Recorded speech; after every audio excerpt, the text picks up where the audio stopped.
Hey guys, tonight we begin with something a little different, something soft and gently curious. Before you settle into your blanket or fluff your pillow, take a slow breath, maybe dim the lights a bit, and if you happen to enjoy these gentle historical wanderings, consider giving this video a like and subscribing, but only if it feels right, because we're here to relax, not to rush. Now let's float back a couple thousand years to the city of Rome, the grand metropolis with more marble than sense, and imagine waking up in the early hours, long before the sun climbed too high, in a world that smelled a little different, which in fairness might have been a lot different. In an ordinary Roman morning, the very concept of sleeping in was a little strange, mostly because the streets were noisier than one might expect. There were vendors already calling out their wares, slaves tiptoeing or shuffling quietly depending on their mood or level of exhaustion, and the occasional rooster doing its best to remind everyone that yes, the sun would be up soon, whether they liked it or not.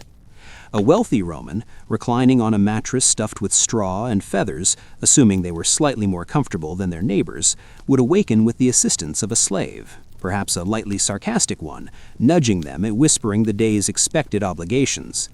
The more ordinary citizens, living in the cramped insulae, which were basically ancient apartment blocks with questionable plumbing, would have a less gentle awakening, often courtesy of their neighbors' morning routines, or the unmistakable odor of the latrine being tended. Breakfast in Rome was a slow and mostly uneventful affair. For the average plebeian, this might consist of bread softened in wine, which, depending on the wine, could be oddly satisfying or just oddly sticky. Wealthier Romans, on the other hand, enjoyed a little more luxury. They might have eggs, honey, and fruit, delicately prepared, though not always delicately served. Slaves would circulate with trays, carefully balancing cups of watered wine or mulsum, which was honeyed wine, because nothing says "rise and shine" quite like fermented honey at sunrise. As they sipped, these Romans might check on messages, though without emails or phones, messages involved actual human runners, who more often than not were late, tired, or slightly annoyed by having to remember what the last letter said. The daily grooming rituals were another point of interest. For men, the morning shave was less about vanity and more about a necessary avoidance of lice and general discomfort. A barber would wield razors that were sharper than one might imagine for an everyday morning task, and the Roman man might try to stay still, though some did not, resulting in minor nicks, which were treated with a mixture of oils and herbs. Bathing was not yet mandatory in the morning for most, though a few ambitious individuals would make the trek to the public baths, braving the mingled heat, humidity, and occasional awkward conversation. Women, depending on their social standing, might spend longer hours applying powders, scents, and perhaps something approximating mascara, all before the sun fully illuminated the city streets. The truly wealthy had slaves dedicated entirely to making them appear approachable while still managing to look effortlessly superior. This was mostly a balancing act of powders, oils, and the occasional hint of faintly confused expression, because beauty in Rome was, as always, slightly performative and mostly exhausting. Let's drift over to another part of the morning routine, one often overlooked: the household management. In a Roman domus, the pater familias, which was the official head of the house, would often dictate the day's minor routines, including who tended to which animals, which slaves fetched the necessary water, and which deliveries were to be accepted. These directives were issued in a soft voice for a gentle household, or with a louder, slightly irritated tone in a more chaotic home, because of course Rome had both. Children, if present, were quietly shuffled into early education, which mostly involved learning to read, write, and occasionally memorize lists of names and gods, because why not introduce them to slightly confusing religious trivia before breakfast? The courtyard might already be buzzing with activity, small fires crackling in the kitchen hearths, the scent of porridge or more ambitious dishes mingling with the early morning air, and the occasional stray chicken wandering in for a taste of what had fallen on the floor. Meanwhile, the streets themselves had a rhythm entirely their own. Bakers were already delivering loaves of bread, carrying baskets and precarious stacks, dodging pedestrians and the ever-present dog or two that might fancy a snack. Merchants were beginning to set up, displaying fruits, vegetables, and occasionally more exotic imports if the neighborhood was prosperous enough to support them. Wealthier patrons might peek out from the shade of their porticos, giving instructions to slaves who would scurry off to procure the day's necessities. Public fountains offered water for those without running supply, and the occasional philosopher could be spotted wandering, probably murmuring something vaguely about the state of the world, which no one paid much attention to because they were too busy avoiding stepping in the remnants of the night's less orderly business. And then there was the subtle, almost invisible social choreography. A nod here, a brief word there, the careful balancing of greetings and respect, especially among neighbors who were slightly better off, because social hierarchies mattered quietly, almost imperceptibly, but they mattered nonetheless. Romans loved their routines, predictable as the tides, yet always slightly complicated by personal quirks. Perhaps a master would linger too long over his mulsum, contemplating the philosophy of sleep, while his slaves began silently exchanging small complaints about the cold water supply. It was a world of gentle chaos, mostly unnoticed unless one paid attention, and the mortal stretched out lazily, measured in sips, steps, and the soft clatter of tiles being swept or mopped. By the time the sun had risen fully, the ordinary Roman household would have largely completed its initial stirring. Those bound for business would leave, wrapped in togas or tunics, moving along the uneven cobblestones towards forums, offices, or workshops. Merchants might adjust their stands, glancing at potential buyers, though often with the same mild sense of fatigue they had felt since first awaking. Slaves would tend to lingering tasks, carrying water, cleaning spills, or fetching small items that no one else had considered. And for the few who lingered behind, there was a quiet sense of anticipation for the day's small pleasures, perhaps a longer breakfast, a leisurely stroll through the neighborhood, or simply the satisfaction of having survived another morning without losing an important loaf or a delicate jar of oil. Even the very air of Rome seemed to encourage this unhurried rhythm. Dust settled slowly from the streets, the early sunlight filtered gently through the awnings, and the noise of the city was never so loud to disturb the sense of slow, unfolding life. One could, almost if one were feeling particularly indulgent, drift from window to window, observing the subtle choreography of commerce, gossip, and domestic maintenance, feeling the world move around in a measured, quiet way, like a very slow tide, bringing forward small glimpses of human routine, of imperfection, of the small, often unnoticed glories of simply existing. And so, an ordinary morning in ancient Rome was not particularly dramatic, not particularly heroic, nor particularly tragic. It was, instead, a gentle combination of smells, small tasks, and minor social negotiations, each participant playing a subtle part in a complex but soothing dance. The wealthy might sip honeyed wine while their slaves fumed quietly, the children might memorize another list of words for an upcoming lesson, and the merchants might straighten their wares in the sun, all of them caught in a rhythm that was mundane, yet oddly comforting in its regularity. The morning stretched out lazily into noon, leaving time for reflection, a pause to notice the faint shimmer of sunlight on marble, or to observe the slightly uneven clatter of a cart passing through a street too narrow for its wheels. It was, in its own way, a perfect start to a day in Rome, gentle, predictable, and entirely ordinary, which, when you think about it, is exactly what made it so endearingly human.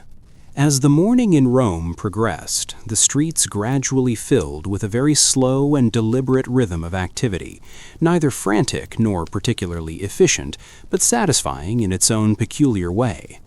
By mid-morning, the air had warmed just enough to carry faint scents of bread, smoke, and the occasional hint of fragrant oils. The city was alive in a muted, almost sleepy way, like a giant organism moving through the motions without urgency. The wealthier residents might have already completed breakfast, while their slaves quietly scuttled about, adjusting, sweeping, and preparing for tasks that no one would notice unless they were ignored. In a typical Roman domus, the paterfamilias might begin to review correspondence, which usually consisted of letters delivered by human runners, occasionally delayed by fatigue, weather, or an unfortunate choice of footwear. The letters themselves were often mundane, invitations to dinner, reminders of taxes owed, or notifications of trivial civic events. Some might contain slightly more interesting tidbits like news from friends in other towns, though interesting in Rome often meant mildly curious as opposed to dramatic or urgent. The slaves delivering these letters would carefully fold them, sometimes with a subtle sigh or eye roll, especially if the content was repetitively dull, which it often was. Let's float over to the forum for a moment. By mid-morning, merchants had mostly settled into their routines, arranging vegetables, fruits, and household goods in neat piles, occasionally rearranging them if a passerby seemed interested, though more often they simply waited for customers to drift by at their own pace. Some merchants, naturally, were more ambitious, attempting to engage passers-by with polite but persistent sales pitches. Many Romans passed by these stalls with a calm, practiced indifference, glancing just enough to appear polite while maintaining a mental checklist of other errands. The forum itself was a subtle stage, a place of gentle commerce, mild gossip, and occasional philosophical murmurs, all carried out with a remarkable lack of drama. In the wealthier homes, another set of routines quietly unfolded. The women of the household might take this time for grooming that was both elaborate and understated. Hair was combed, oils applied, and occasionally small decorative pins or jewels were inserted. Some women practiced subtle exercises to maintain poise, the way one might stretch before a long, gentle walk. The slaves assisting them were adept at timing their movements, anticipating the exact moment a comb or a mirror might be needed. These mornings were a delicate dance of preparation, efficiency, and the subtle assertion of status, performed in quiet rooms filled with a gentle scent of perfumed oils, barely audible footsteps, and the occasional muted gossip. Even the children had routines, often less precise but equally important. Young boys might be taught simple arithmetic, learning to count with small pebbles or wooden tablets, while girls learned domestic skills like weaving or managing small household tasks, which were considered essential for their future roles. The children's teachers were usually slaves or hired tutors, tasked with maintaining order in a calm, measured manner. Mistakes were noted gently, not with harsh punishment, but with a mild emphasis on the importance of practice. Laughter, when it occurred, was subdued, more of a soft ripple than an eruption, blending seamlessly into the gentle hum of the household. Meanwhile, some citizens ventured toward the public baths, a central feature of Roman daily life. The baths were places of relaxation, hygiene, and quiet social interaction. As one moved through the different rooms, the tepidarium, the caldarium, and the frigidarium, they engaged in a series of gentle motions, walking slowly, dipping into pools, and perhaps exchanging soft, perfunctory greetings with acquaintances. The water was warm, the air humid, and the atmosphere calm, the occasional echo of footsteps or the distant sound of water lapping, creating a rhythmic, almost hypnotic background noise. Even the bath attendants moved at a deliberate pace, assisting patrons with towels, oils, and the occasional gentle massage, all performed without urgency, allowing visitors to linger in the quiet comfort of water and warmth. Back in the homes, meals were prepared with a similar attention to slow, precise movement. Ingredients were chopped carefully, mixed in small bowls, and combined into dishes that were neither spectacular nor boring, but simply suitable for a morning repast. The cooks, often slaves with years of experience, moved with practiced efficiency, aware of their roles in a quiet chain of preparation that supported the household's gentle rhythm. The smell of cooking mingled with the faint scent of oil lamps, warm stone, and the lingering aroma of bread, creating an olfactory landscape that was at once comforting and familiar. Even errands, which might seem tedious, were conducted with a sense of calm purpose. A trip to the market involved small steps, walking carefully over cobblestones, exchanging polite nods with neighbors, selecting items with measured consideration. Nothing needed to be rushed, and there was rarely the urgency one might expect in a bustling city. Money was exchanged with quiet precision, often in the form of coins whose clink was just loud enough to be noted but not intrusive. Merchants handled these exchanges with practiced hands, and customers moved on with a small sense of accomplishment, having completed the task without fuss or error. The streets themselves, although more crowded by mid-morning, retained a rhythm that was gentle rather than overwhelming. Carts moved slowly, animals trotted at careful paces, and the occasional street performer might wander by, quietly singing or playing a soft tune on a small instrument. The city's background noise was constant but never harsh, a low hum of human activity, punctuated by the faint sounds of water from fountains, the shuffle of feet, and the occasional distant conversation. For a visitor or resident paying attention, this produced a sense of calm order, a subtle reassurance that life, at its own gentle pace, continued without immediate concern. At this point, the ordinary Roman might pause briefly, sipping more mulsum or nibbling on bread dipped in honey, taking a moment to observe the slow unfolding of daily life. Slaves moved silently, children learned quietly, and the city itself seemed to breathe in measured cycles, inhaling and exhaling the soft warmth of morning. Even the more ambitious Romans, who might have obligations at the Forum, in the Senate, or in their workshops, experienced these first hours in a gentle, unhurried rhythm, which, in retrospect, was remarkably conducive to calm reflection. The midday sun began to rise higher, casting long, soft shadows across courtyards, streets, and marble columns. Romans who remained indoors found light filtering through shutters or delicate curtains, illuminating rooms with a warm, diffused glow. This light was enough to encourage gentle movement without urgency, to allow people to continue their grooming, preparation, or quiet study. Slaves adjusted tasks according to these subtle shifts in illumination, mindful of where shadows fell and how the warmth of the day might influence cooking, cleaning, or other household chores. And so the ordinary morning in Rome transitioned slowly into the gentle approach of late morning.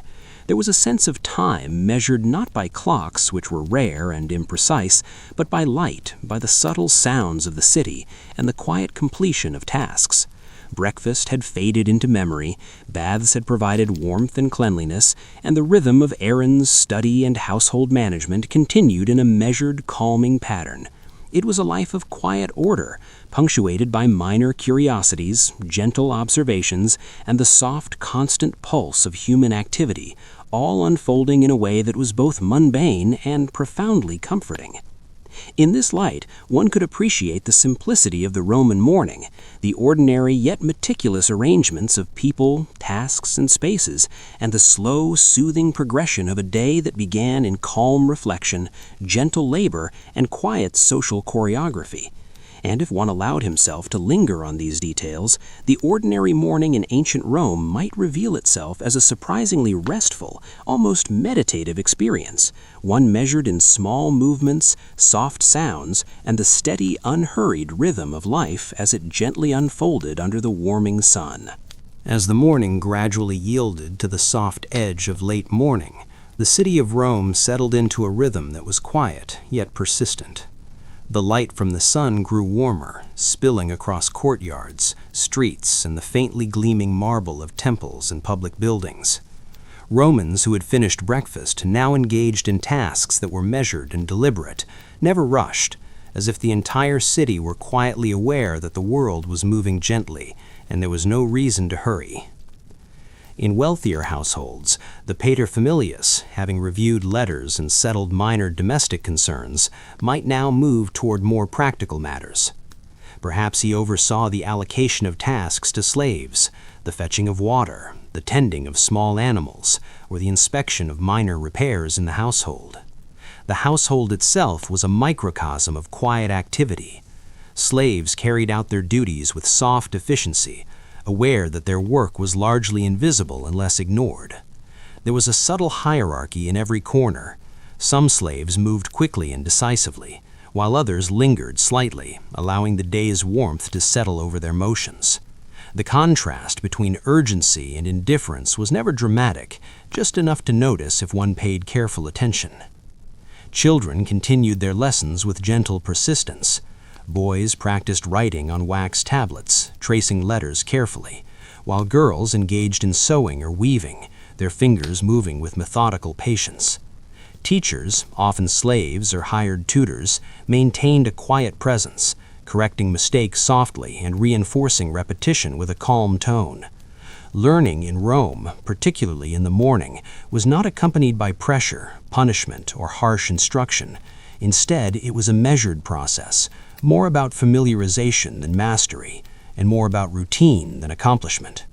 Mistakes were corrected gently, often followed by a small approving nod when improvement was noticed, reinforcing the quiet continuity of the day. Meanwhile, in the streets, merchants and vendors continued their slow but steady work. Produce stands were arranged carefully, with fruit, vegetables, and bread displayed in neat piles. Buyers approached gradually, their pace deliberate, their glances measured. Coins were exchanged in soft clinks, and occasional murmured conversations passed between sellers and customers. These were rarely animated. The transaction itself was often more ritual than necessity, a quiet acknowledgement that both parties were performing their roles in the city's persistent choreography. Occasionally, a customer might hesitate, examining a piece of fruit with gentle deliberation, but this pause was more reflective than urgent, more about appreciation of the ordinary than desire for novelty. Let's drift over to the baths once again. By late morning, more Romans made their way toward these public spaces, bringing with them the same gentle sense of purpose. The baths were places of hygiene, yes, but also of subtle social interaction. Conversations were quiet and measured. Small groups might gather, discussing local events, minor news, or even philosophical ideas, but always in a subdued, almost sleepy tone. The pools themselves offered warmth and a soft sense of weightlessness. Water lapped gently against stone edges. Footsteps echoed softly on wet tiles, and the air was heavy with humidity, carrying the faint scent of oils, perfumes, and occasionally the faintly sour tang of unwashed skin. In this environment, the individual could both participate and observe without ever feeling rushed, a gentle immersion in the collective rhythm of the city. Back in homes, meals for the later part of the morning were sometimes prepared, though these were often lighter than the first breakfast. Perhaps bread with honey, fruit, or leftovers from the previous day's preparations. The preparation itself was quiet, precise, almost meditative. Cooks moved with practiced efficiency, aware of each small sound, the clatter of bowls, the drip of water, the scrape of a knife against a cutting board. Everything had its place and purpose, and even the smallest disruption, a loaf dropped, a pot misplaced, was handled with subtle correction rather than overt fuss. There was an implicit understanding that life, in these hours, moved at its own pace, and minor inconveniences were neither tragic nor entertaining, just part of the ordinary rhythm. For wealthier Romans, mid-morning could also be a time for private leisure, though leisure in this context was measured and often understated. Perhaps reclining in a shaded courtyard, observing the small motions of the household, or enjoying a gentle stroll through the garden, noting the carefully tended plants and flowers. The subtle fragrance of herbs and blooms blended with the warmth of the morning sun, creating an almost hypnotic calm. Observers might watch the occasional slave, child, or small animal move quietly through this space, their motions synchronized with the soft hum of domestic activity. There was a distinct pleasure in noticing such details, the slow unfolding of life in its ordinary, predictable form. The urban streets, of course, did not pause. Carts carried goods at a measured pace. Horses moved deliberately to avoid clattering too loudly over the cobblestones, and the occasional passerby might exchange brief nods with neighbors. All of this was conducted in a tone of soft regularity, a gentle acknowledgement that life in Rome at this hour was sustained not by dramatic actions, but by countless minor habitual motions. Even the city's ambient noise, footsteps, distant voices, the faint creak of wooden carts contributed to a sense of calm continuity, a background rhythm that encouraged reflection rather than distraction. Meanwhile, in some households, attention turned to minor administrative duties. Perhaps accounts needed reviewing, small sums of money were allocated, or preparations were made for visits from friends, family, or business associates. These interactions were conducted politely, with minimal fuss, reflecting the unhurried cadence of the day. Letters might be drafted or read aloud, but always in a voice measured and calm, designed to convey information without urgency or agitation. In a city as large as Rome, with its sprawling networks of households, workshops, and forums, these small administrative rituals helped maintain the sense of order and routine that defined daily life. And so, the late morning in Rome unfolded like a gentle tide, each movement flowing into the next with a soft inevitability. Tasks were completed, small errands run, baths visited, and meals prepared, all in a manner that was quietly purposeful, yet entirely devoid of tension. There was a subtle humor in these routines, if one noticed it. The careful allocation of slaves, the precise repetition of lessons, the measured handling of coins, and the faintly absurd seriousness with which people approached the most ordinary of tasks. But this humor was soft, unobtrusive, almost like a whisper in the background, encouraging a slow smile rather than a burst of laughter. By now, mid-morning had fully arrived, and the city's rhythm had reached a gentle crescendo. Houses hummed quietly with domestic life, streets carried the soft clatter of commerce, and public spaces offered warm pools and quiet social observation. Children practiced their studies, adults attended to minor obligations, and the city itself moved with a steady, measured pulse. It was a life of calm repetition, subtle observation, and gentle order, each participant contributing to a collective sense of enduring routine. The ordinary morning in ancient Rome, while lacking in spectacle or drama, revealed itself as a tapestry of measured actions, quiet interactions, and minor pleasures, all unfolding under the slow, steady arc of the sun's passage across the sky. And in that passage there was a certain comfort, a reminder that life, in its ordinary, everyday form, could be both soothing and absorbing if one allowed himself the patience to notice.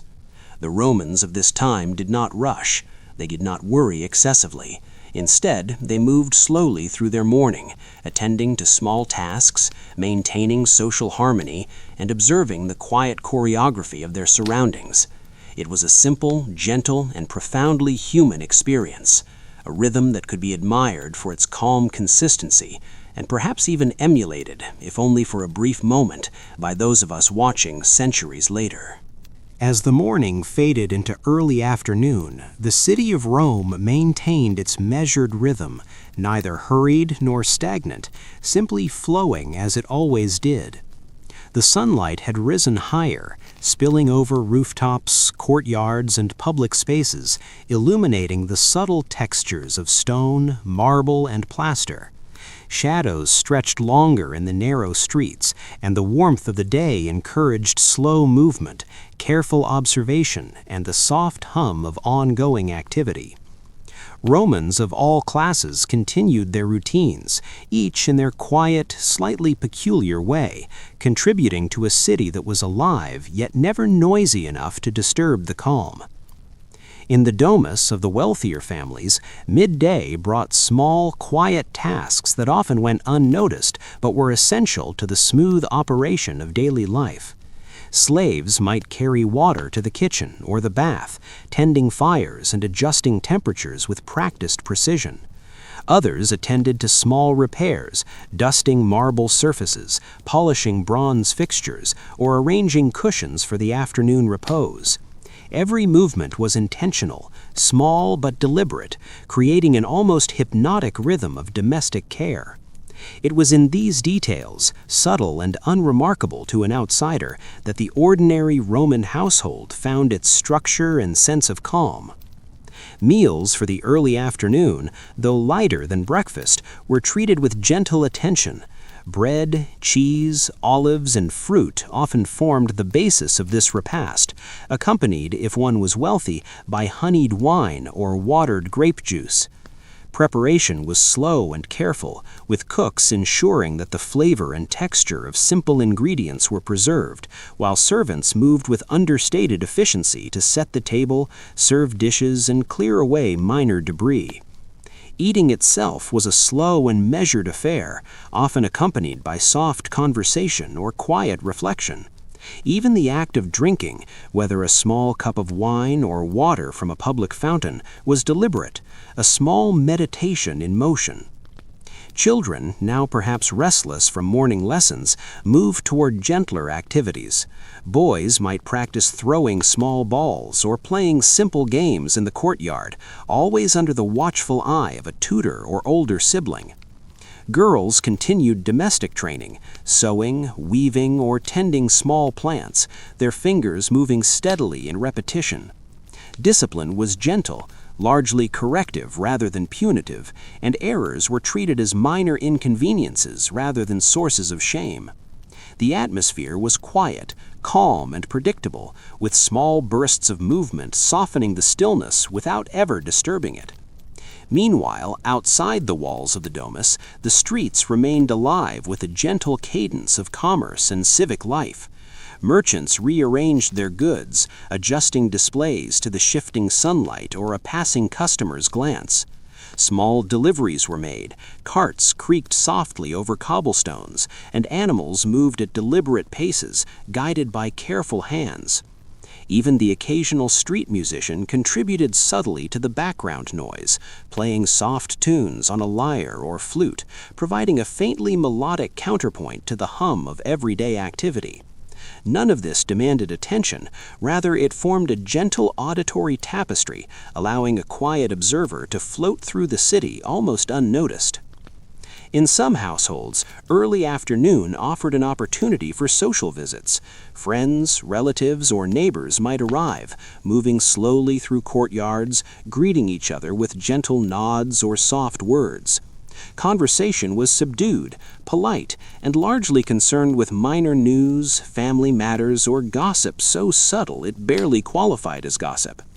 The purpose was not entertainment, but connection, a calm acknowledgement of the presence of others in a world that was largely governed by routine and familiarity. Slaves moved quietly to serve refreshments, ensuring that cups were filled and plates replenished, their motions efficient and understated, allowing the visitors and hosts to engage without distraction. For those who preferred solitary activity, the afternoon provided opportunities for quiet reflection. Perhaps one reclined in a shaded courtyard, observing the small motions of the household, a child practicing a skill, a slave adjusting a cushion, or a cat lounging in a sunbeam.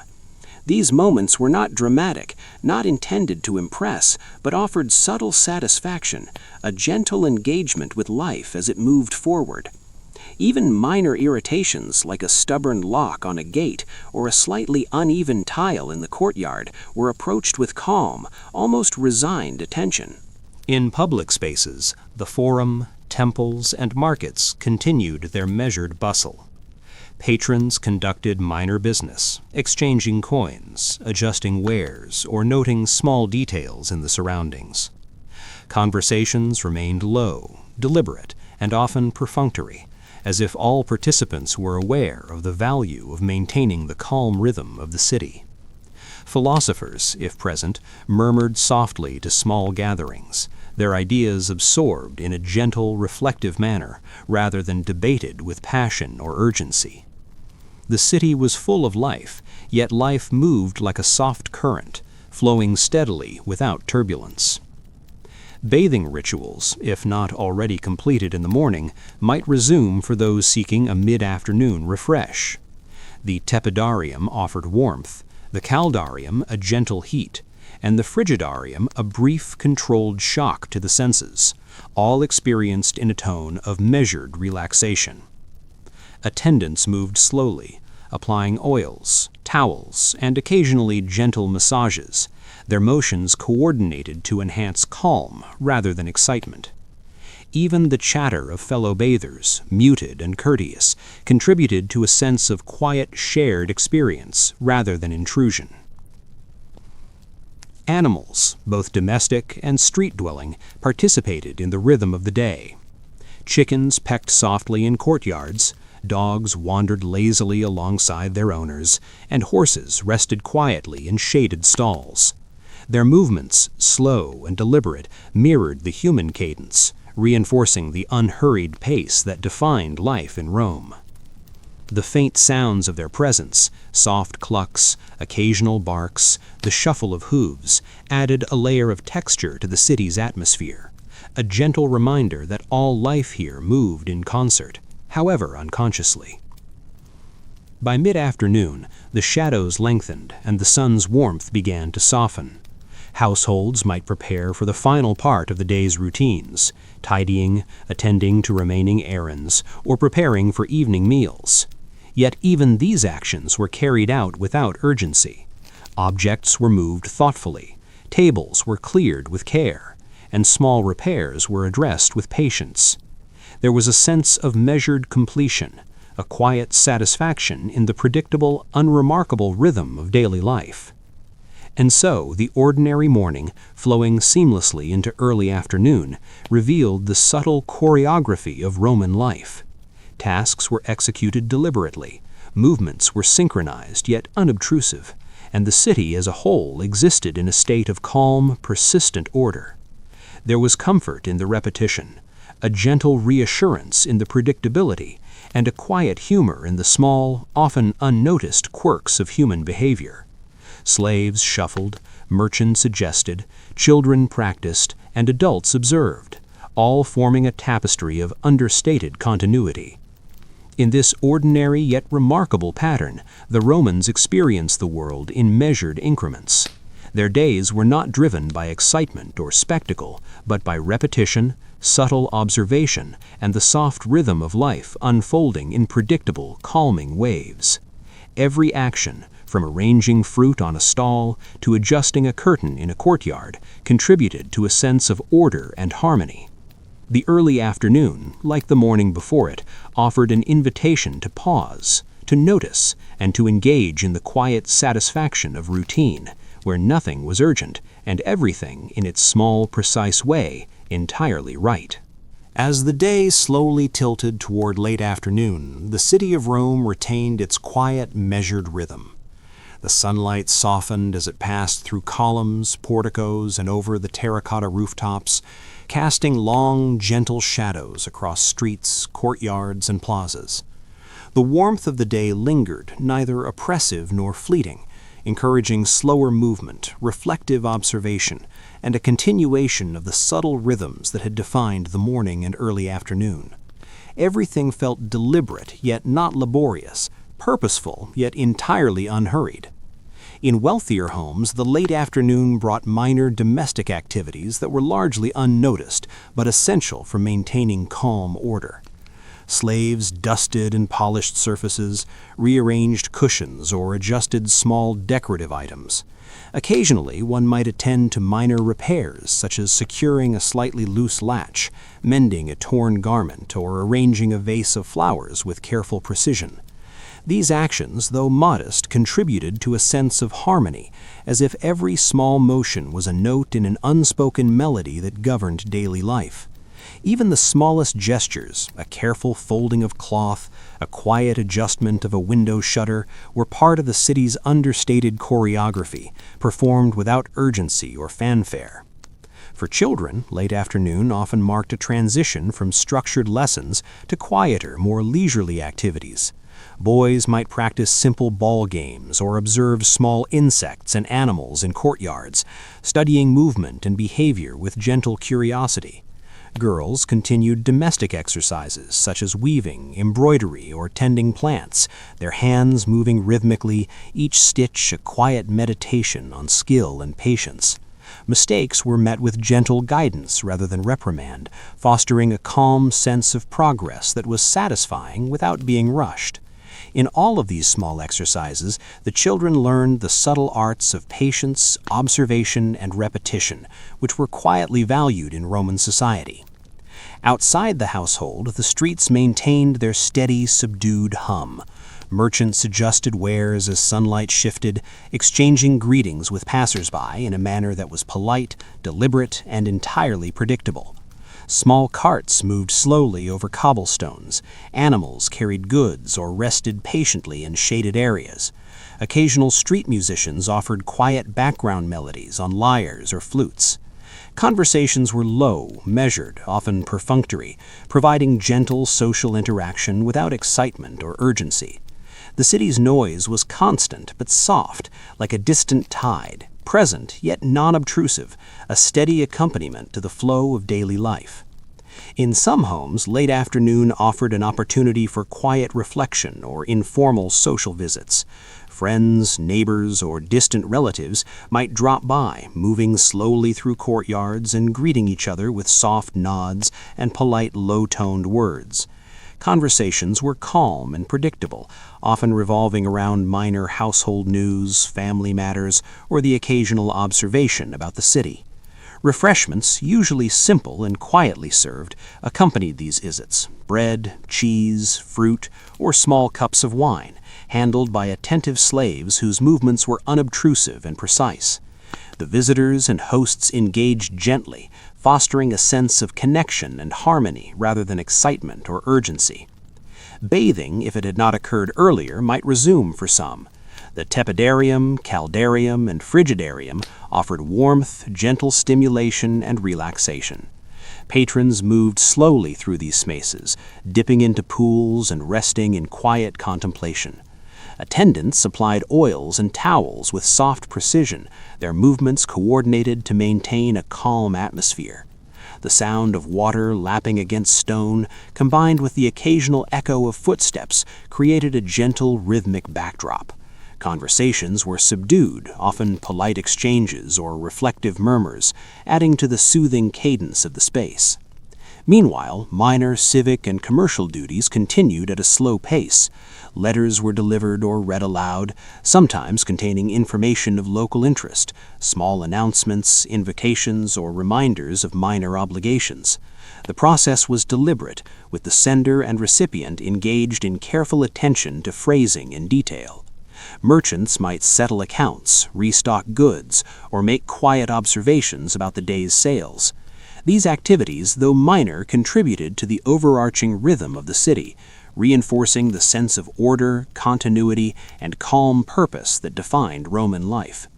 Animals, ever present, moved quietly through the day. Chickens continued pecking softly in courtyards, dogs wandered lazily alongside their owners, and horses rested or adjusted their positions in shaded areas. Even these small movements, unremarkable though they seemed, reinforced the city's rhythm, echoing the deliberate pace of human activity. Observing them offered a subtle reminder of life's continuity and the gentle repetition that gave Rome its enduring character. In the homes of wealthy citizens, preparations for the evening's meal, an early cena, began subtly. Ingredients were gathered, dishes washed, and tables arranged with care. Slaves moved quietly, performing small tasks in a predictable sequence, ensuring that everything was in place when the time came. Meals were not rushed. Bread, vegetables, cheese, olives, and sometimes small portions of meat or fish were served thoughtfully, accompanied by wine or water depending on preference and social standing. The act of eating, like all other parts of the day, was measured, calm, and largely devoid of drama, a gentle punctuation in the rhythm of ordinary life. Evenings, though still distant, began to influence the city's light. Shadows grew longer, colors softened, and the warmth of the sun mellowed. Citizens of Rome moved with a faint awareness of these changes, adjusting clothing, light, and positioning within their homes or public spaces accordingly. Slaves responded, aligning tasks with shifting conditions, adjusting fires, drawing water, or preparing small comforts. Every action, no matter minor, contributed to a slow, collective rhythm that governed daily life without pressure or alarm. By the late afternoon, the ordinary Roman had accomplished much of the day's quiet work: lessons completed, errands executed, baths attended, meals prepared, and minor obligations fulfilled. There was a lingering sense of satisfaction, not born from drama or grandeur, but from steady, consistent, and largely unnoticed effort. Life in its ordinary form offered subtle pleasures: the precise arrangement of objects, the soft rhythms of movement, the gentle patterns of sound and scent, and the calm interplay of human and animal activity. And so, as the day continued its gentle progress toward evening, the late afternoon in Rome revealed itself as a continuation of the morning's slow, soothing cadence. The city breathed in quiet repetition, its citizens participating in small, deliberate acts that sustained comfort, order, and subtle satisfaction. The ordinary morning, now stretching gracefully into early afternoon and late afternoon, offered a tableau of life that was steady, harmonious, and profoundly human, reminding observers, both contemporary and modern, that even in a world long past, calm, measured routines could shape a quiet, enduring sense of order and comfort. As the afternoon stretched toward early evening, the sunlight in Rome softened to a golden hue, spilling across rooftops, courtyards, and worn cobblestones of streets that had already seen countless days of careful, measured human activity. The warmth lingered, though more gently now, encouraging slow steps, quiet observation, and a subdued awareness that the day was gradually winding down. In this transitional hour, the city's rhythm shifted subtly, maintaining the gentle continuity of ordinary life while hinting at the evening's approach. In wealthier households, attention turned increasingly to minor preparations for the early evening meal, known as the cena. Ingredients were gathered with deliberate care, dishes arranged in anticipation, and slaves moved quietly, performing small, precise tasks without fuss or unnecessary chatter. Sometimes a misstep occurred, a loaf of bread dropped, a cup tilted too far, but these moments were corrected calmly, as if part of the day's gentle rhythm rather than interruptions. The arrangement of tables, the placement of utensils, and the careful selection of wine or water reflected a subtle choreography of order and habit that had been refined over many years of household life. Children, whose mornings had been filled with lessons and gentle activity, now engaged in quieter pursuits. Boys might practice ball games in shaded courtyards, their movements slow and deliberate, while girls continued domestic exercises like weaving or embroidery. Teachers or tutors remained present but unobtrusive, offering gentle guidance rather than strict correction. Mistakes were noted softly, progress acknowledged with quiet encouragement, and the children learned not only the practical skills of Roman life, but also the soothing art of patience and measured repetition. Outside, the streets maintained their steady, muted hum. Merchants suggested goods with slow precision, coins clinked softly in polite transactions, and small carts moved over cobblestones at a deliberate pace. Animals wandered or rested lazily, their presence adding a subtle texture to the city's soundscape. Occasional street musicians played quietly on lyres or flutes, offering soft melodies that mingled with the faint rustle of leaves, the distant murmur of conversation, and the gentle echo of footsteps. The city was alive, yet everything unfolded in a calm, predictable pattern, allowing an observer to drift along its rhythms without disturbance or urgency.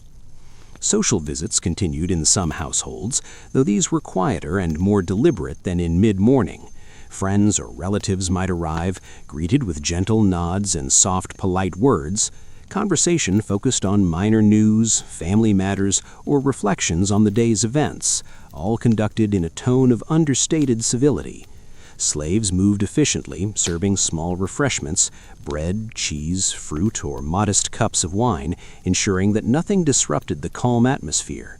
The visits were pleasant but unhurried, more about the continuity of social bonds than excitement or entertainment. For those attending to bathing or personal grooming, the early evening offered a final opportunity for warm water, soothing oils, and careful attention to appearance. Patrons moved deliberately through the tepidarium, caldarium, and frigidarium, enjoying the gentle interplay of temperature and water. Attendants applied oils and towels with soft, practiced precision, contributing to a sense of quiet ritual rather than spectacle. Conversations remained subdued, murmured rather than spoken, adding to the ambient calm and allowing each participant to observe the slow passage of time without hurry. Meanwhile, in quieter parts of the city, small errands continued at a leisurely pace. Letters might be read or delivered, accounts tallied, and minor civic duties addressed. Even the most mundane of these tasks was conducted with attention and care. Coins were counted deliberately, notes recorded with careful handwriting, and minor repairs attended to with slow, methodical movements. The ordinary business of life, repeated countless times, contributed to a sense of stability and continuity, reinforcing the city's measured rhythm. Animals, too, reflected this slowing pace. Chickens settled into shaded corners of courtyards, dogs lounged near doorways or along shaded paths, and horses adjusted positions in stalls or small yards. Their quiet presence complemented human activity, reinforcing the city's gentle cadence. Observing these animals, moving or resting without urgency, offered a subtle reminder of the calm persistence of ordinary life and the quiet satisfaction of participating in routines that were predictable, repetitive, and reassuring. By now, the ordinary Roman household had largely completed its active daytime work. Lessons had been conducted, minor errands executed, meals prepared, and personal hygiene attended to. The city's light had softened to an amber glow, shadows stretched further across walls and streets, and the warmth of the day lingered as a gentle, comforting presence. It was in these moments, when activity slowed and observation became more noticeable, that the subtle details of Roman life, the careful placement of objects, the soft rhythms of motion, and the gentle interactions of humans and animals became most apparent. Even the preparation for the cena, though ordinary, carried its own rhythm and subtle drama. Tables were set with care, plates and utensils arranged precisely, and dishes placed in anticipation of consumption. Slaves moved in synchronized motion, almost imperceptibly correcting small imperfections, adjusting trays or cups, and ensuring that everything was in place. The meal itself, when served, was a quiet ritual. Simple foods presented thoughtfully, sipped or eaten slowly, and accompanied by soft conversation or reflective observation. There was no urgency, no excitement, only the gentle continuity of habit and comfort. At this hour, it was possible to observe the city with a calm detachment, noting the soft interplay of light and shadow, the measured activity of people, and the gentle, consistent patterns that governed life. Even minor mishaps, a dropped piece of bread, a slightly misaligned chair, or a delayed letter, were met with quiet adjustment rather than alarm. Life moved forward in small, deliberate increments, each participant contributing to the collective rhythm without ever disturbing its subtle cadence. And so, the early evening in Rome revealed itself as an extension of the ordinary morning and afternoon. The city continued its gentle, unhurried pulse, allowing both residents and observers to participate in a world defined by calm repetition, subtle observation, and understated social order. There was a quiet humor in minor eccentricities, the meticulous care of slaves, the distracted movements of children, the predictable clumsiness of animals. Yet even these small quirks were absorbed into the rhythm of the day, adding texture rather than disruption, subtle amusement rather than overt entertainment. By the time the sun approached the horizon, casting longer, softer shadows, the ordinary Roman could pause to observe, reflect, or simply rest. The day's tasks, though small and unremarkable, had been completed with diligence and patience. The city, from bustling streets to quiet courtyards, from public baths to domestic kitchens, moved at a steady, soothing pace. The ordinary morning, stretched into afternoon and early evening, offered a meditative tableau of human life, quiet, predictable, and profoundly ordinary, yet quietly satisfying in its continuity. And in this slow, deliberate unfolding, one could appreciate the true rhythm of Rome, a city defined not by spectacle or heroism, but by countless small motions, gentle interactions, and the calm persistence of daily life. Every footstep, every soft conversation, every careful adjustment contributed to a collective rhythm of routine and comfort, a world in which time passed without urgency and life moved with measured grace. As the sun continued its slow descent, the city of Rome shifted subtly into the early stages of evening. The light softened further, painting rooftops, columns, and streets in gentle amber hues. Shadows stretched long and thin, moving lazily across courtyards and plazas, blending with the muted colors of the city's stone and marble. The air cooled slightly, carrying with it a faint breeze that whispered through trees, rustled leaves, and offered relief from the day's lingering warmth.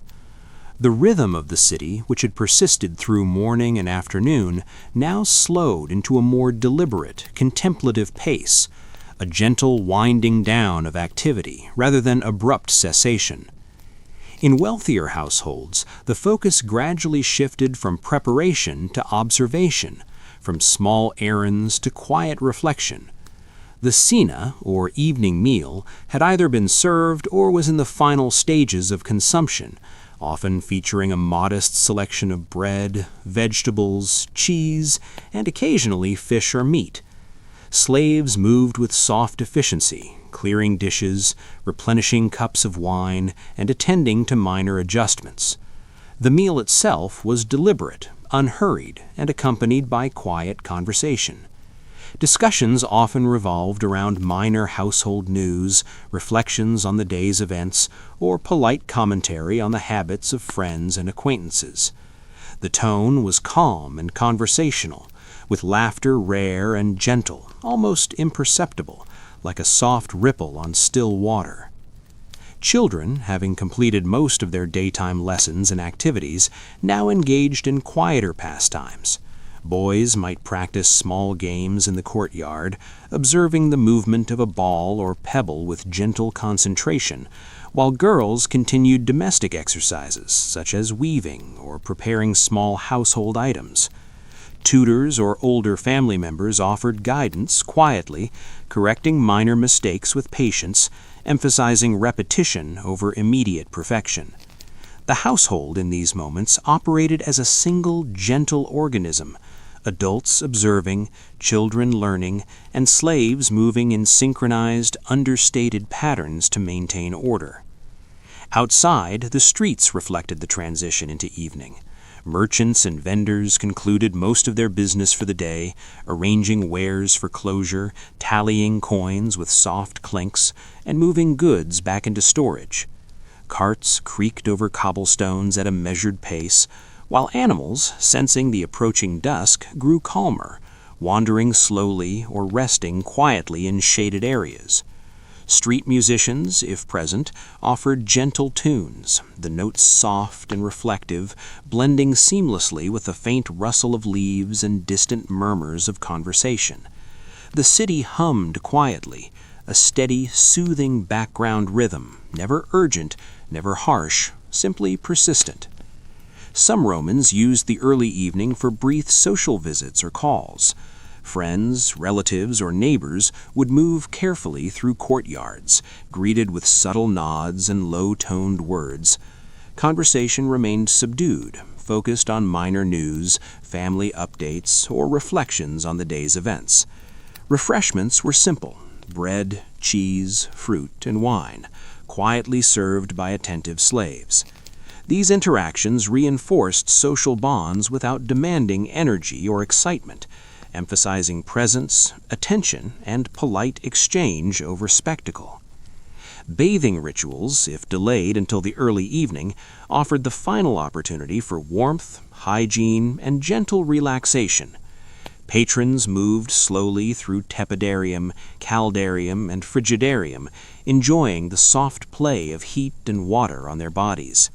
Attendants applied oils and towels with quiet precision, ensuring comfort without interruption.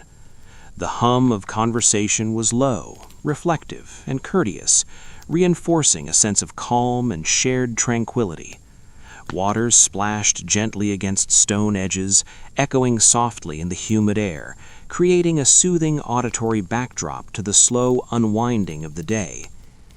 Animals mirrored the city's slowing pace.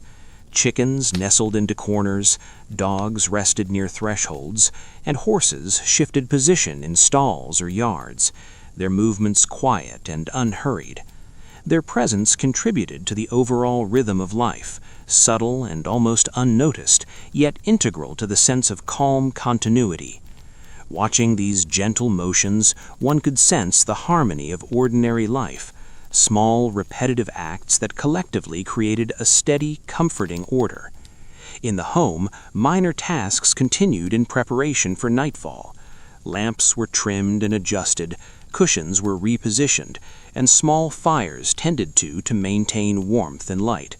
Slaves moved quietly, attending to these details with practiced care, ensuring the household's transition from active day to restful evening was seamless. Even minor imperfections, a slightly crooked lamp, an unevenly placed cup, were addressed with calm precision, reinforcing a sense of control and order that was both subtle and satisfying. By early evening, much of Rome's public activity had subsided. Markets were quiet, streets less crowded, and the city as a whole seemed to exhale, settling into the gentle decline of the day. Those remaining outdoors moved slowly, perhaps finishing errands or taking brief walks, observing the city's softening contours. Conversations were low and unhurried, interactions polite, and movements deliberate. The city's pulse persisted, but now in a reflective, calming tone rather than the active, steady beat of morning and afternoon. In the quiet corners of households, children might prepare for bed, practicing final skills, tidying small spaces, or engaging in gentle play. Adults observed, reflected, and completed minor tasks, ensuring the continuity of daily routine. The combination of light, movement, and soft sound created an environment conducive to reflection and gentle attention, a space in which even the smallest details were significant in maintaining calm and order.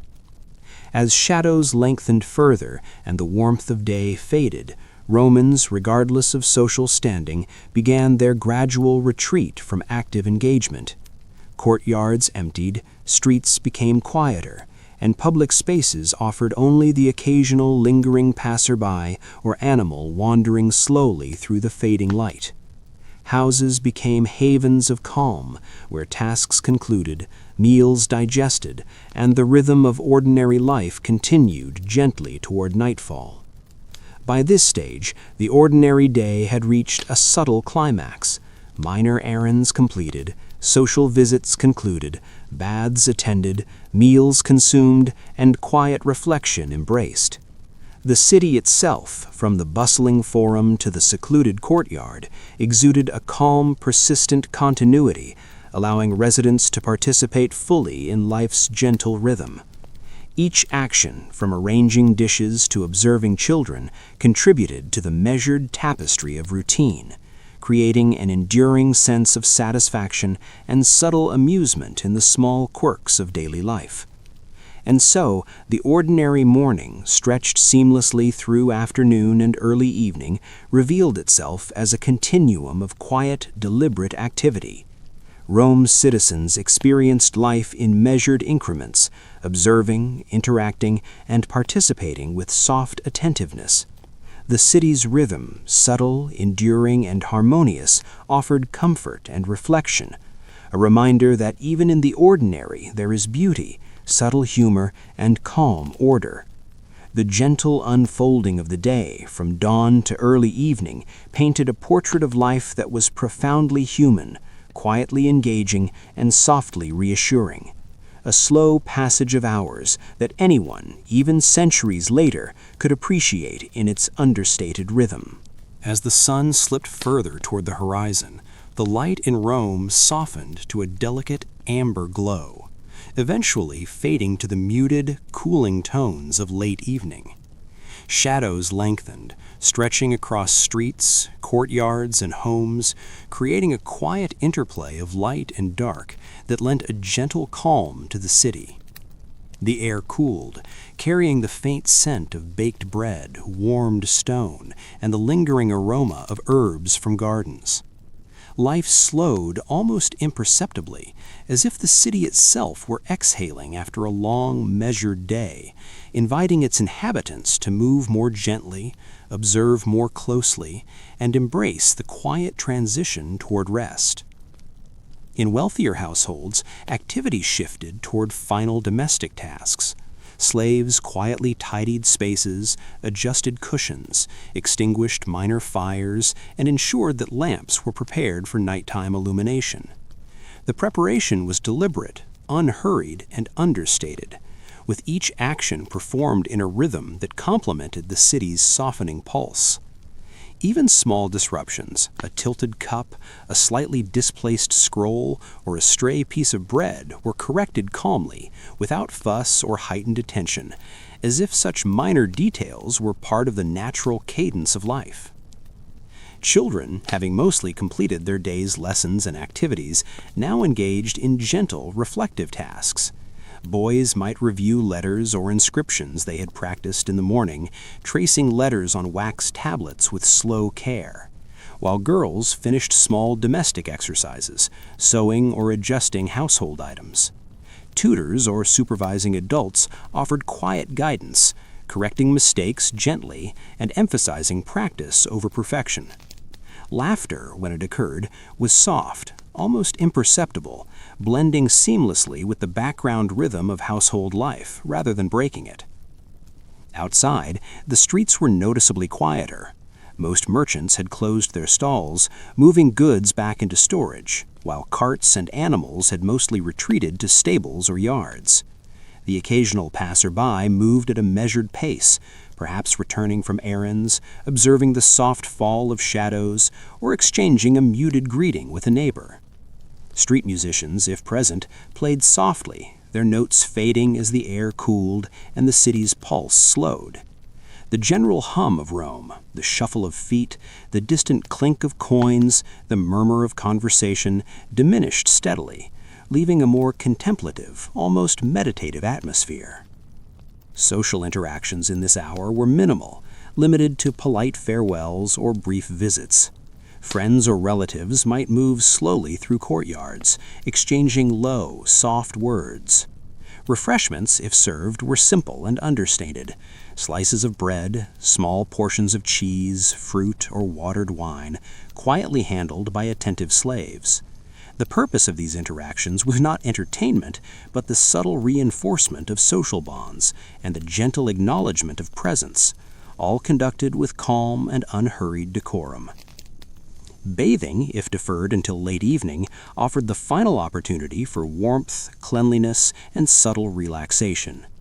Patrons moved deliberately through tepidarium, caldarium, and frigidarium, enjoying the interplay of temperature, water, and gentle touch. Attendants applied oils and towels with practiced, quiet precision, ensuring comfort without interruption.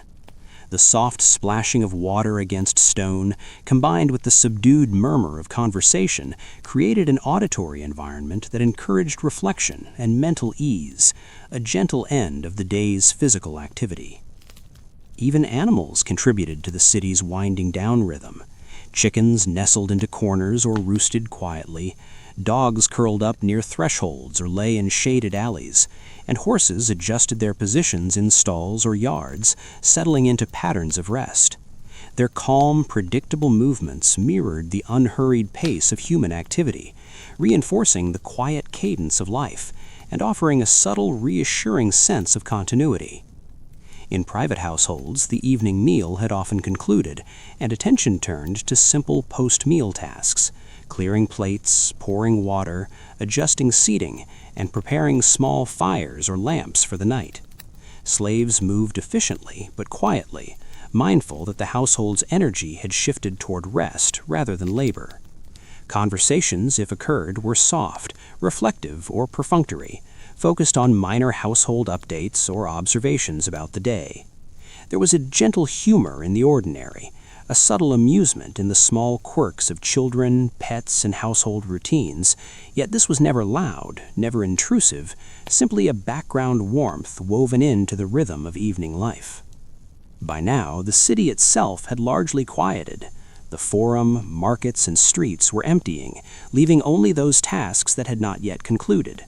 A late messenger delivering letters, a last vendor closing a stall, or a solitary individual observing the city's dimming colors. The quiet was not complete silence, but a gentle, pervasive hum. Soft footsteps, distant conversations, the occasional movement of animals, and the whisper of evening winds through trees and open windows. This calmness created a gentle rhythm, encouraging residents to slow their pace, reflect, and prepare for night. Children prepared for bed either by tidying spaces, finishing small exercises, or engaging in subdued play. Tutors or family members guided these activities quietly, emphasizing routine, patience, and order. Mistakes were noted and corrected gently, progress acknowledged softly. The household moved as a collective organism, adults observing and guiding, children learning and settling, and slaves moving efficiently yet unobtrusively. Every motion, no matter how minor, contributed to the calm, cohesive rhythm of evening life. Meanwhile, minor administrative or domestic tasks continued.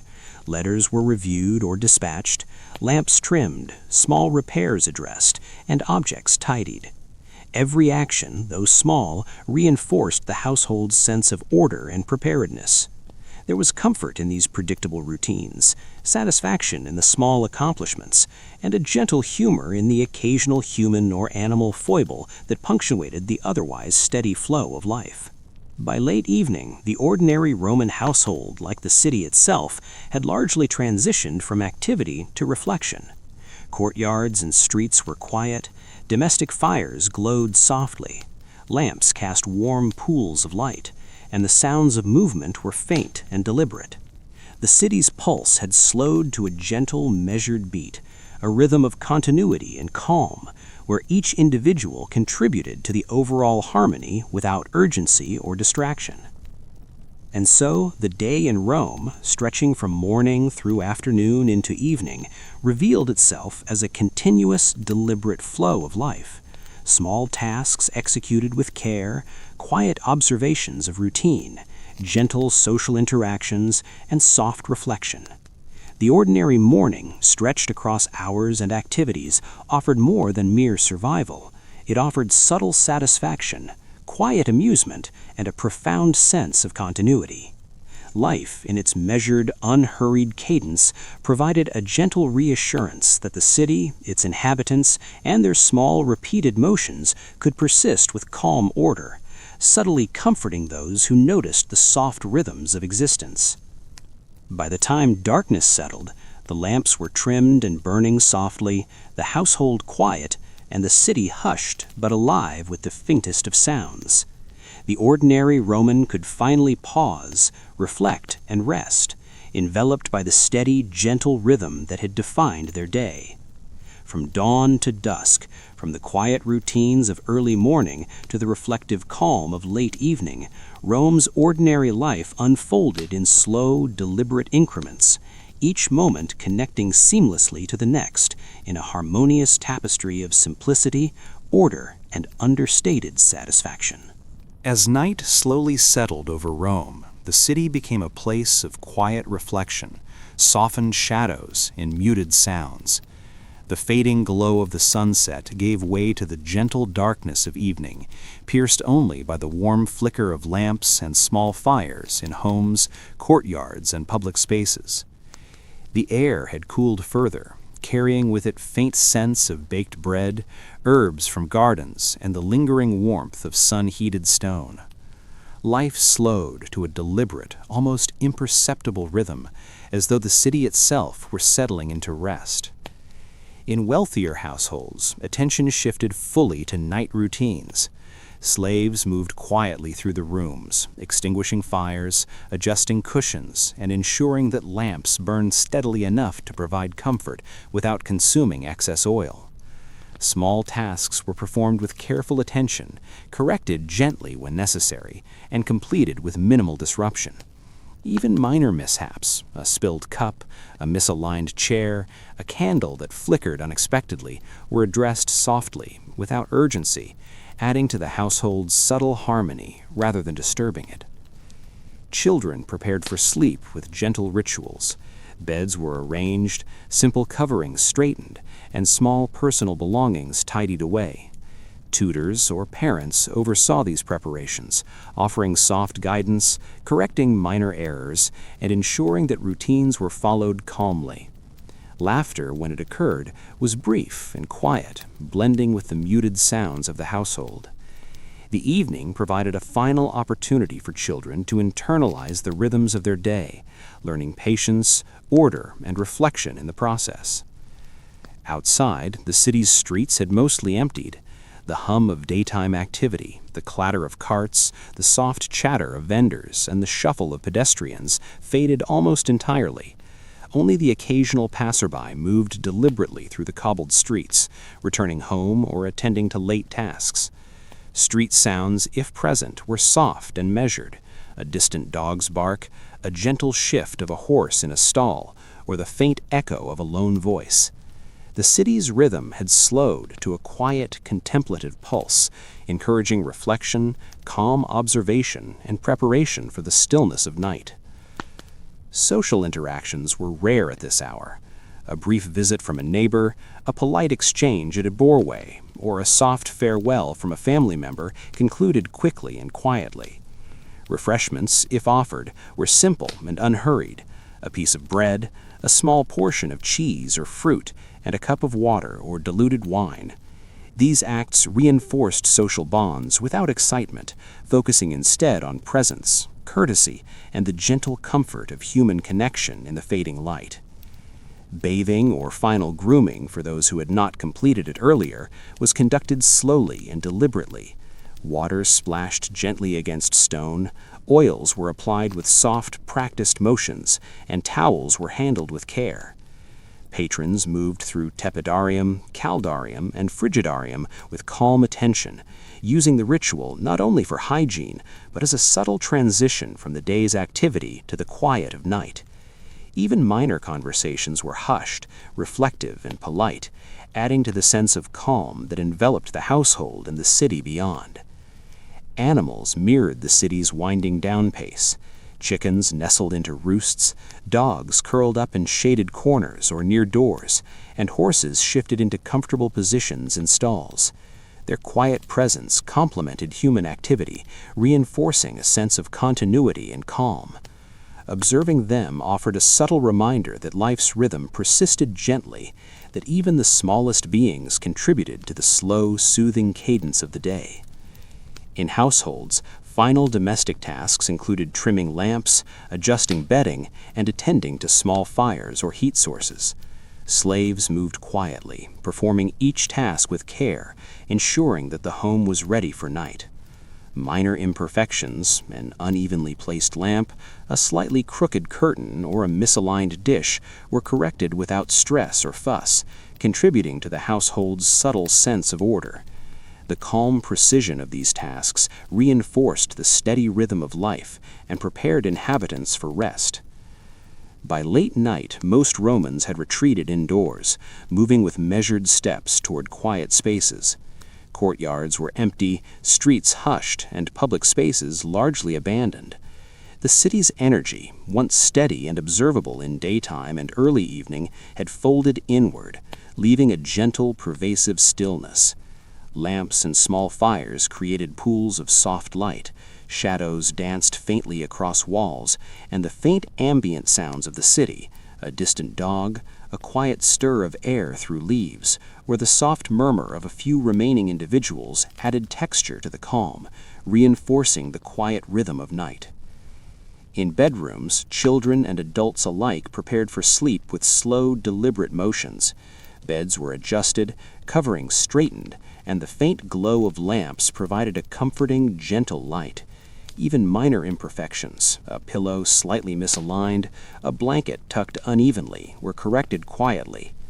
Parents, tutors, or guardians offered soft words of encouragement, guiding the household toward rest in a way that emphasized calm, security, and routine.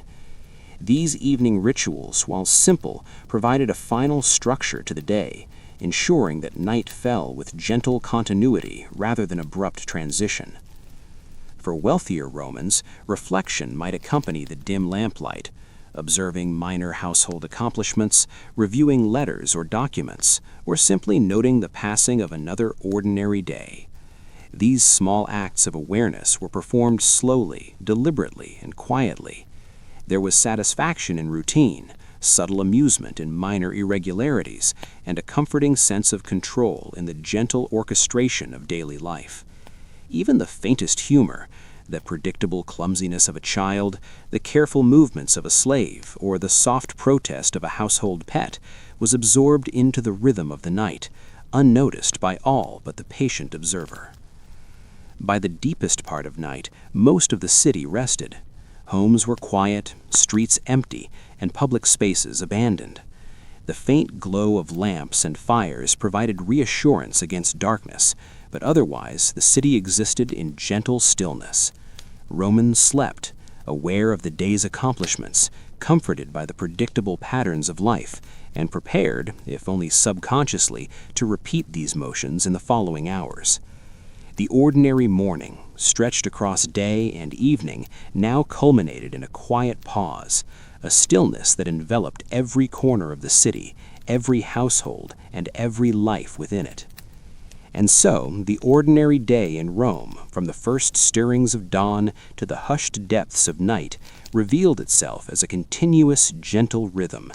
Each small motion, each quiet task, each minor interaction, whether between children, adults, slaves, or animals, formed part of a slow, deliberate orchestration of life. The city's rhythm, steady and unhurried, offered a sense of continuity, comfort, and subtle reflection. Even centuries later, one could imagine drifting through these routines, observing with quiet curiosity the steady, deliberate unfolding of ordinary life in Rome. Night had fallen, shadows deepened, and the city slept under the careful, gentle watch of a quiet rhythm that persisted unseen yet profoundly felt.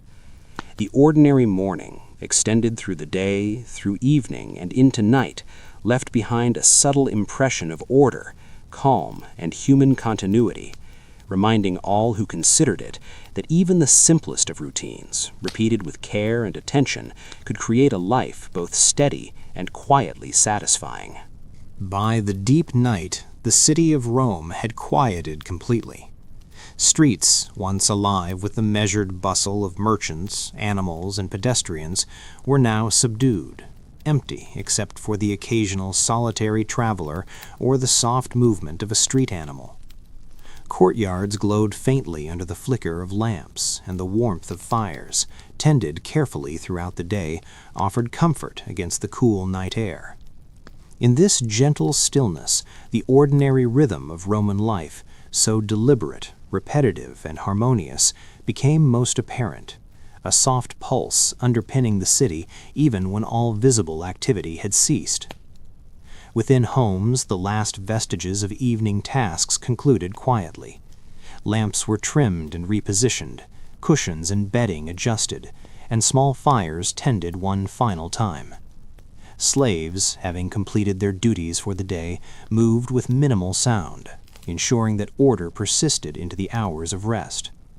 Minor corrections, a slightly crooked lamp, a cup still on a table, a misaligned mat, were handled calmly, reinforcing the subtle precision that governed daily life. The atmosphere was calm, meditative, and unhurried, as though every action, however small, contributed to a delicate, continuous rhythm. Children slept soundly, tucked into carefully arranged bedding, their small movements quiet and slow. Parents and guardians had completed their nightly checks, offered a few soft words, and retreated, leaving their charges in comfort and safety. Any remaining light in rooms cast a faint glow across walls, highlighting the familiar textures of furniture, tiles, and household items. These small, consistent details, arrangements repeated countless times, created a sense of continuity and subtle security, an almost imperceptible reassurance that life would proceed with gentle predictability in the coming hours. Outside, the city's streets and public spaces rested under the quiet sweep of darkness.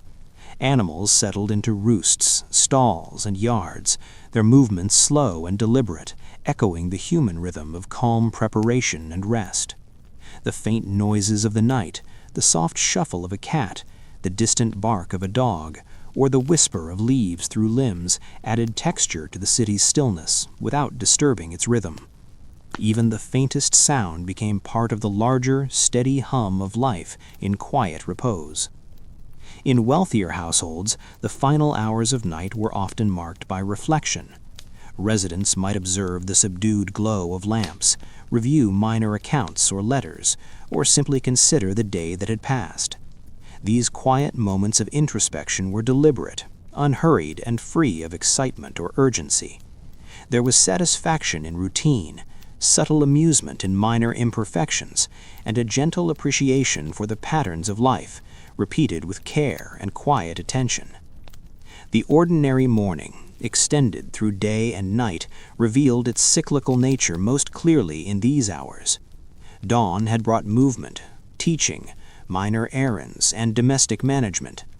Morning stretched into afternoon with meals, light social interaction, and domestic care. Early evening transitioned into reflective activity, bathing, and the slow preparation for rest. Now, night provided the final pause, a contemplative space in which the entire day's rhythm could be observed in gentle sequence. The repetition of these hours, familiar and predictable, reinforced the city's stability and the comfort inherent in ordinary life. Even in this deep calm, subtle humor persisted. Perhaps a child had left a small toy in an unusual place, a dog had nudged a slipper to the floor, or a slightly crooked tile had gone unnoticed until now.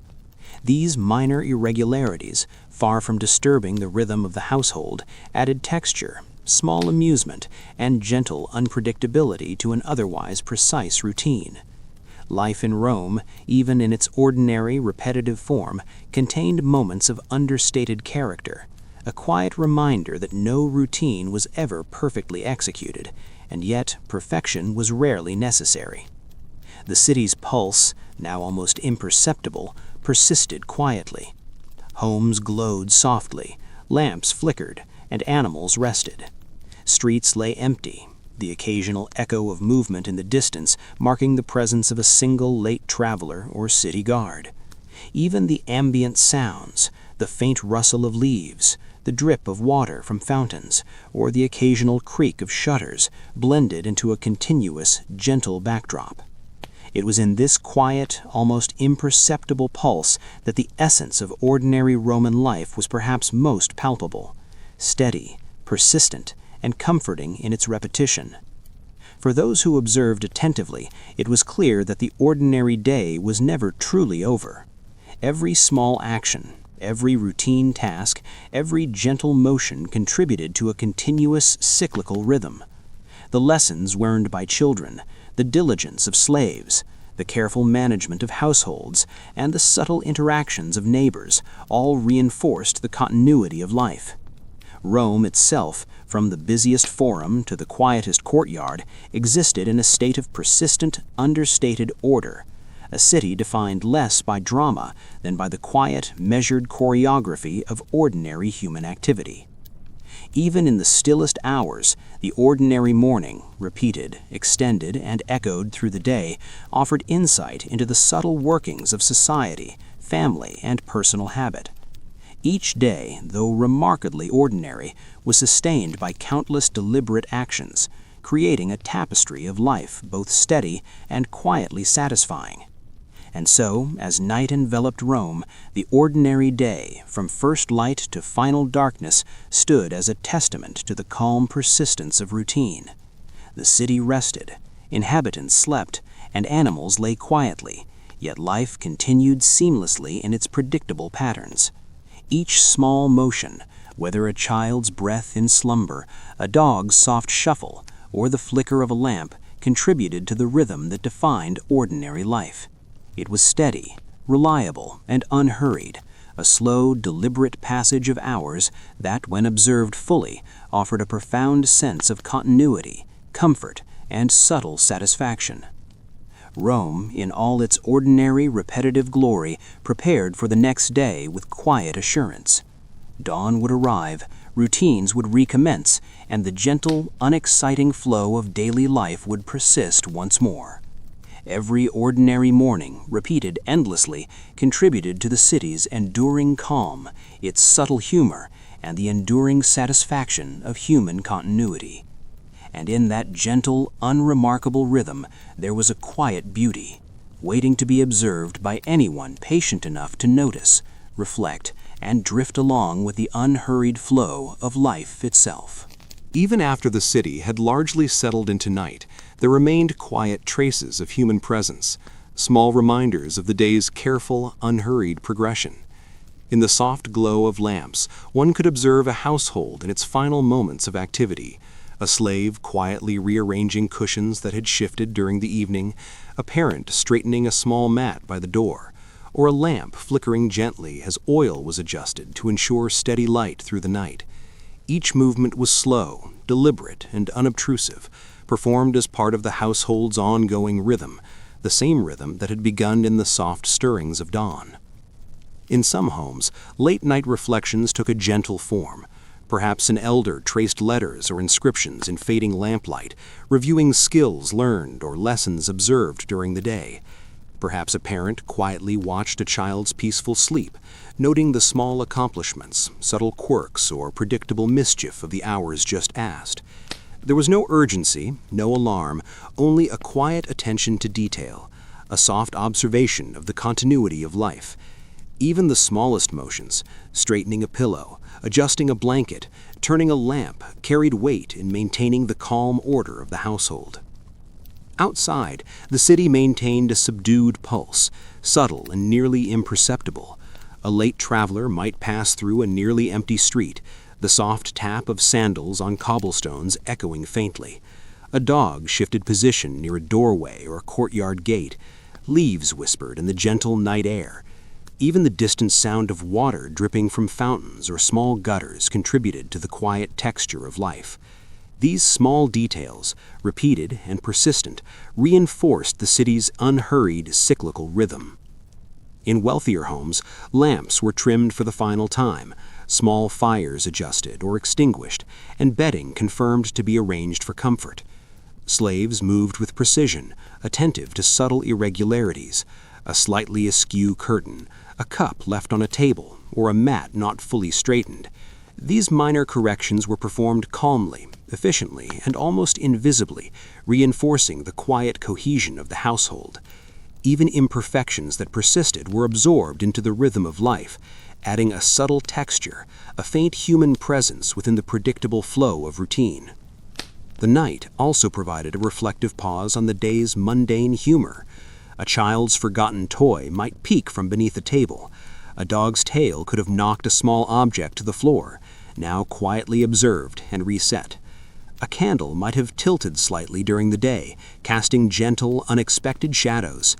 These minor, almost invisible irregularities added character to the ordinary, subtle amusement without disturbing the calm rhythm of night. Rome, in all its ordinary precision, allowed small imperfections to coexist with its quiet order, providing gentle entertainment for anyone patient enough to notice. Even the air seemed to participate in this night rhythm. Cool breezes drifted through open windows, rustling light fabrics and stirring the faint scent of evening herbs. The warmth of sun-heated stone slowly faded, leaving behind a soft, residual warmth in the streets and courtyards. The combination of temperature, scent, and subtle sound created an environment conducive to calm reflection, gentle awareness, and the comforting sense that life moved at a deliberate, predictable pace. Within sleeping quarters, the ordinary habits of Romans continued with quiet consistency. Children, tucked under carefully arranged coverings, breathed slowly and evenly, their small movements punctuating the stillness like a soft, metronomic rhythm. Adults rested nearby, confident that domestic routines had been properly observed, and that the household, as a system, would maintain its order until morning. Even animals, from dogs curled near doorways to horses resting in stalls, contributed to this subtle harmony, participating in the calm, cyclical pulse of nocturnal life. The quiet night also offered an opportunity for minimal, reflective domestic activity. Perhaps a parent reviewed a small ledger, confirming minor accounts, or a scholar glanced over letters, noting minor tasks to be undertaken at first light. These small motions were performed slowly and deliberately, their significance rooted not in urgency, but in the gentle maintenance of continuity and attention to detail. Life's ordinary progression, even in these final hours, required quiet care, subtle awareness, and soft repetition. Beyond individual homes, the city itself existed in a state of gentle suspension. Markets were silent, fountains trickled softly, and the occasional movement of an animal or distant traveler punctuated the pervasive stillness. Lamps and fires glowed warmly in scattered households, their light creating small oases of calm within the larger expanse of shadowed streets. Even this soft illumination contributed to a sense of measured security, reassuring those awake that life, though slower, persisted with subtle continuity.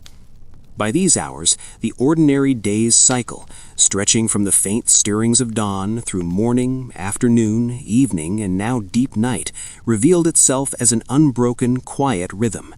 Each small task, minor interaction, and subtle observation contributed to a collective sense of order and calm. There was comfort in repetition, gentle satisfaction in completed routines, and quiet amusement in the imperfections that inevitably occurred.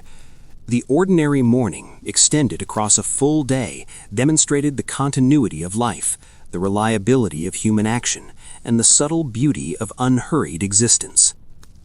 Even as sleep claimed most of the city, its pulse remained perceptible to careful observation. The faint shift of a dog's paw, the soft stir of leaves in the night breeze, or the glow of a lamp adjusted for the night, were all small reminders that life persisted quietly, steadily, and harmoniously.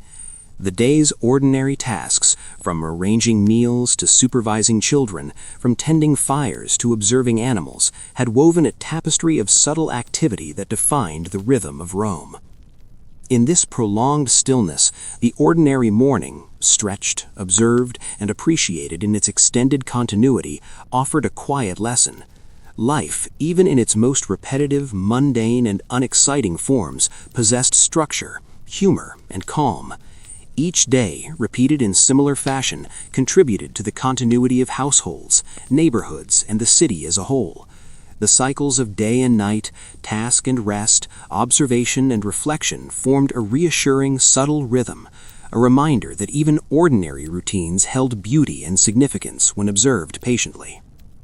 And so, as the deepest hours of night enveloped Rome, the ordinary day concluded in quiet harmony.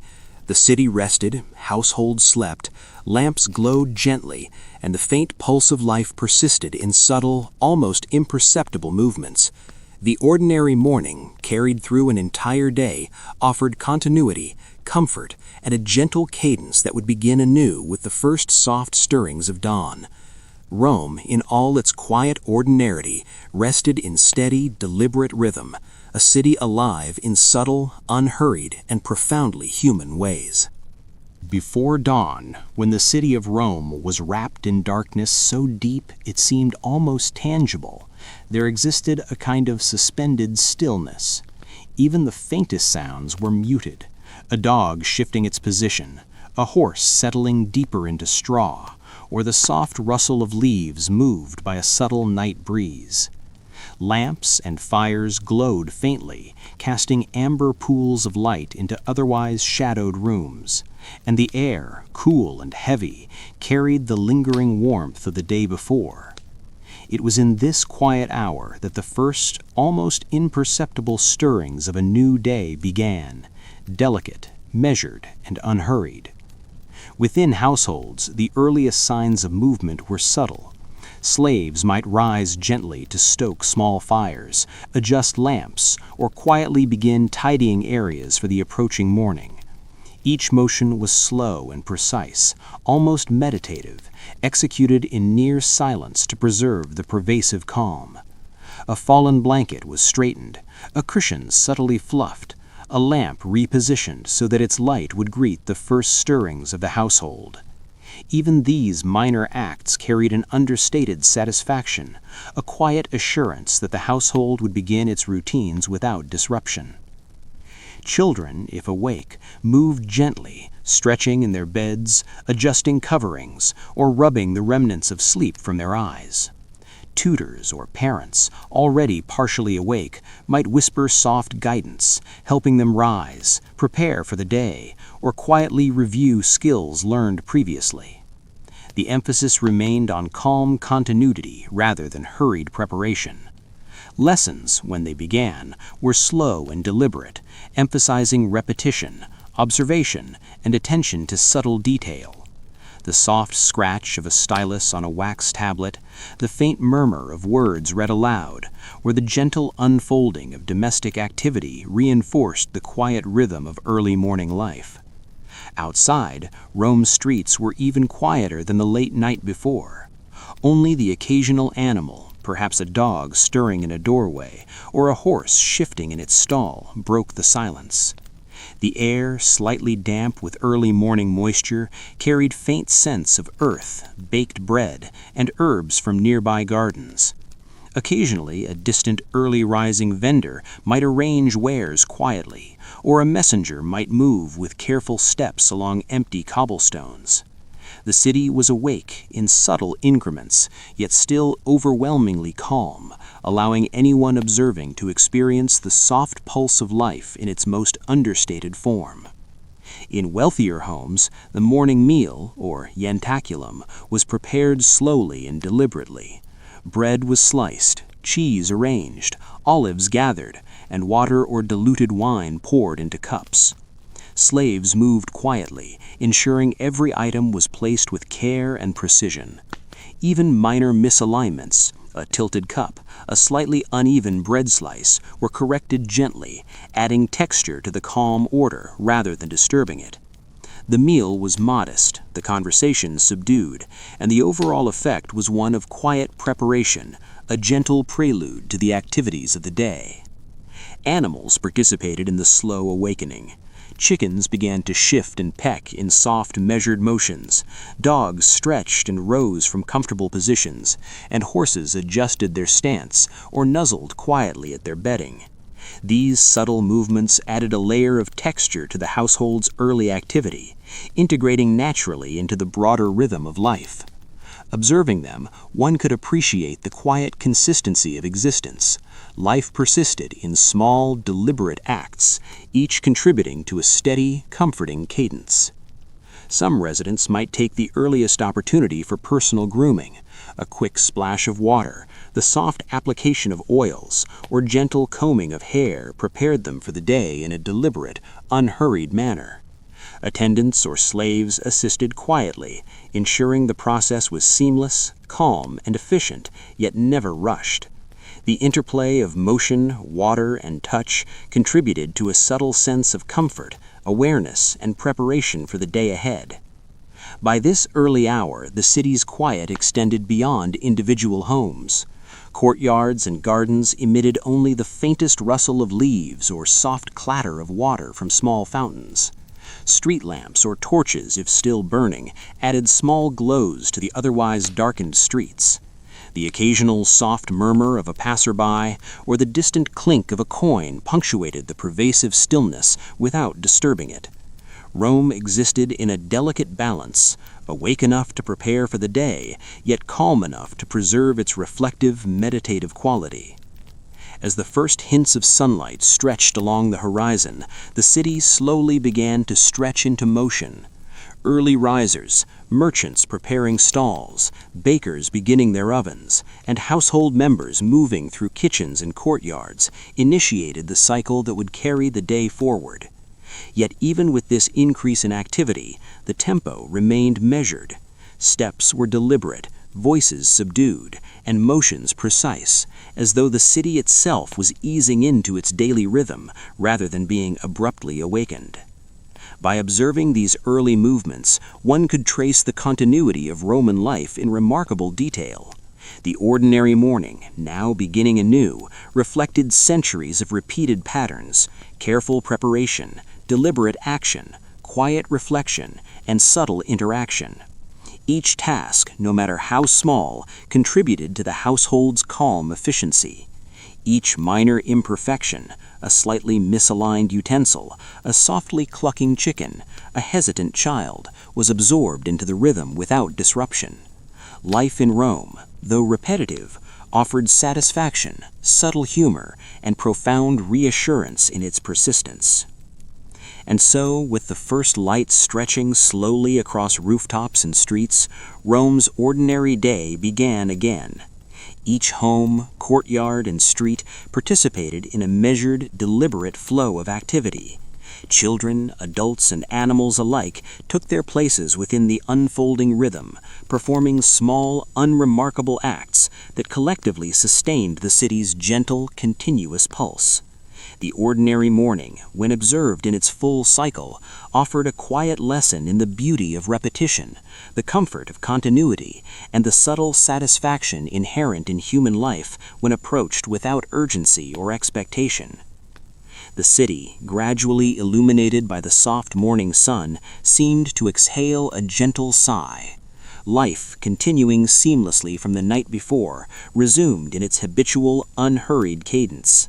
The ordinary morning, extended, reflected upon, and repeated endlessly, reminded all who observed it that calm persistence, attention to small details, and subtle interaction formed the foundation of both household and city life. Rome, in its ordinary rhythm, offered a slow, deliberate passage of time, a tapestry of quiet action, and a meditation on the endearing steadiness of human existence.